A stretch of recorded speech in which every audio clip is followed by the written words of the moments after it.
नमस्कार मित्रांनो, ठरलं तर मग या मालिकेच्या आजच्या भागामध्ये आपण पाहणार आहोत. कल्पनामध्ये आम्हास कळायला उशीर झाला म्हणून इतकं नुकसान झालं. खरं तर या सगळ्याला मी जबाबदार आहे.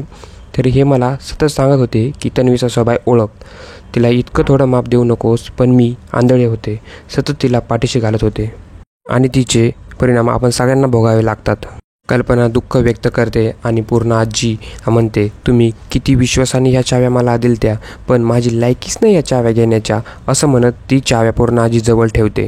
घरातील सर्व लोकांना वाईट वाटतं. त्यावेळी सायली म्हणते, अहो आई, अगं असं नका म्हणू, हे घर तुमच्या आधारावर आहे आणि माणसांशी नाती कशी जपायची हे मी तुमच्याकडून शिकली आहे.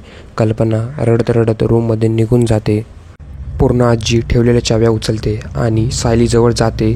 असं म्हणते की सायली, फक्त कल्पनाच नाही चुकली, मी पण माणसं ओळखायला चुकले. अगं आम्ही दोघे तर पायाच हलवायला निघालो होतो, पण तू या घराला बांधून ठेवलंस आणि त्यामुळे या घराची जबाबदारी फक्त तू पेरू शकते.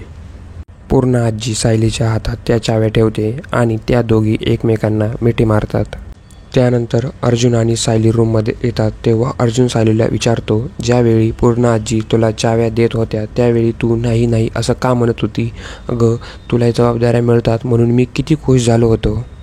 सायली म्हणते, ह्या किल्ल्या आईकडे होत्या, आई ह्या किल्ल्या माझ्याकडे आहे हे कळल्यावर त्या माझ्यावर चिडल्यावर त्यावेळी अर्जुन समजून सांगत असतो की असं काहीही होणार नाही आणि पूर्ण आजी कधीही कोणती गोष्ट उगाच करत नाही, नीट विचार करून ते निर्णय घेतात. दुसरीकडे महिपतनी त्यांच्या घरी 3 ॲडव्होकेट बोलवलेले असते आणि त्यांच्यासमोर तो पैशाची बॅग उघडतो.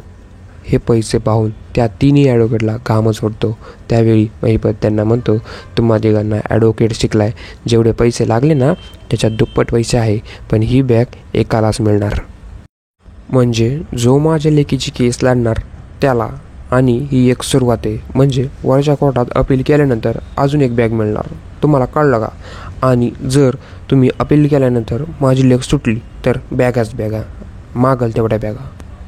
तर मित्रांनो, पुढील एपिसोडमध्ये आपल्याला पाहायला मिळणार आहे की 3 ॲडव्होकेटपैकी पैशाची बॅग कोण उचलणार. आणि असेच नवीन नवीन अपडेट पाहण्यासाठी चॅनलला लाईक, शेअर आणि सबस्क्राईब नक्की करा. धन्यवाद.